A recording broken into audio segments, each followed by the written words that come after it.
nevos vasculares e outras anomalias. As anomalias congênitas ou defeitos congênitos são um grupo de alterações estruturais ou funcionais que ocorrem durante a vida intrauterina e que podem ser detectados antes, durante ou após o nascimento.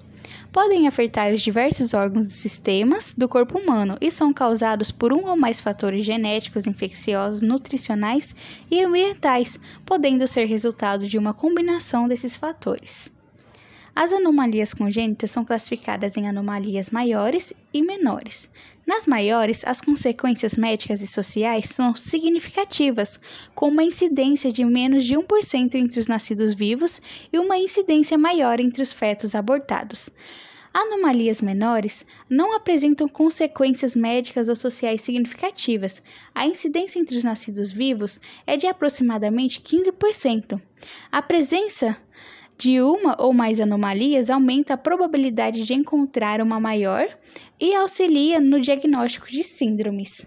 Mas afinal, o que são os nevos vasculares? Eles correspondem a alterações congênitas dos vasos sanguíneos da pele, que se manifestam através de manchas ou tumores de cor vermelha, popularmente designados marcas de nascimento. Embora geralmente sejam benignos, podem ocasionalmente apresentar complicações como sangramento, infecção ou desconforto estético, exigindo tratamento médico. As manchas róseas ou manchas de salmão são um exemplo de anomalia menor dos nevos vasculares, sendo caracterizada por uma mancha de coloração rósea clara com limites indefinidos. Geralmente, a mancha salmão desaparece quando é aplicada pressão sobre a área afetada. É mais comum na região occipital e é popularmente chamada de bicada de cegonha. Além disso, ela pode aparecer na região frontal, entre as sobrancelhas ou nas pálpebras superiores. A intensidade da coloração pode aumentar durante o esforço e o choro, uma vez que é causada pela imaturidade dos vasos sanguíneos. Essa lesão tende a melhorar gradualmente e desaparece entre o primeiro e o terceiro ano de vida, quando o sistema autônomo que inerva esses vasos sanguíneos amadurece. As manchas vinho do Porto são lesões vasculares benignas. A incidência em recém-nascidos é de aproximadamente 0,5% e afetam cerca de 25 milhões de pessoas em todo o mundo. As lesões manifestam-se principalmente como manchas irregulares, planas e rosadas, avermelhas ao nascimento. A maioria dessas lesões evolui gradualmente para lesões hipertróficas, nodulares e mais escuras ao longo do tempo. Na primeira imagem, vemos as manchas do vinho do Porto rosadas e irregulares, e na segunda imagem, as manchas são irregulares, vermelhos arroxeados com bordas bem demarcadas. A seguir, vemos a formação de manchas hipertróficas, formada por placas irregulares vermelho arroxeadas com bordas bem demarcadas. E outro grau da doença que são manchas nodulares. Possui nódulos vermelhos do tamanho de feijão mungo a ervilha, nas placas vermelho arroxeadas escuras com bordas claras e formas irregulares. As telangiectasias, também conhecidas como síndrome de Osler-Weber-Rendo, é um grupo de doenças autossômicas dominante, caracterizada pela presença de múltiplas malformações arteriovenosas na pele, membranas mucosas e frequentemente órgãos internos, como pulmões, fígado e cérebro. Na imagem a seguir, vemos múltiplas telangiectasias secundárias à síndrome. E também podemos ver telangiectasias papulares pontiformes e lineares, que ocorrem predominantemente na língua, lábios, pontas dos dedos e região peitoral e tronco. Nas imagens, nós podemos vê-las presentes na região bucal e nas mãos. Hemangiomas capilares. O hemangioma capilar é um tumor palpebral vascular benigno mais comum na infância. Está presente em 1 a 4% de todos os nascimentos e é mais comum em bebês prematuros, meninas e após a biópsia de velocidades coriônicas. Pode apresentar-se como uma pequena lesão isolada ou uma grande massa, causando perda visual.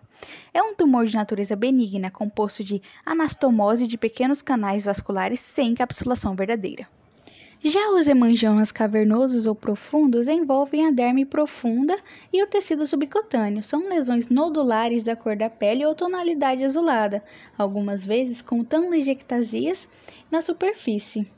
Agora nós vamos falar sobre outras duas anomalias menores que também acometem a pele, sobre os mamilos supranumerários e sobre as focetas cutâneas normais. Os mamilos supranumerários são considerados uma anomalia congênita benigna. Também podem ser conhecidos como politelia, que nada mais é que a presença de papilas mamárias sem funcionalidade. Essas papilas mamárias podem ser encontradas ao longo da linha mamária desde a axila até a virilha. Segundo a Sociedade Brasileira de Mastologia, a estimativa é que entre 1 e 5% das pessoas apresentem os mamilos supranumerários. A politelia ocorre durante o desenvolvimento embrionário, quando acontece uma falha na involução de qualquer crista mamária, dando origem ao mamilo supranumerário. No desenvolvimento normal, espera-se que na região peitoral apareçam 2 pontos focais.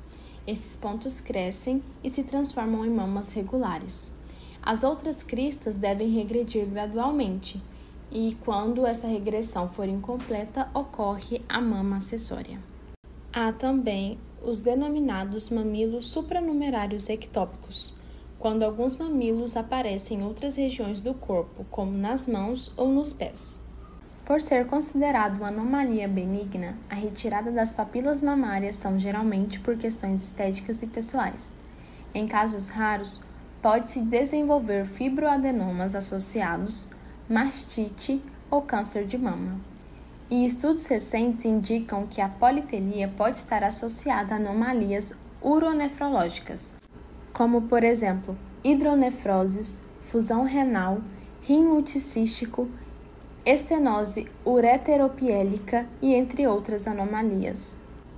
Por fim, vamos falar das focetas cutâneas normais.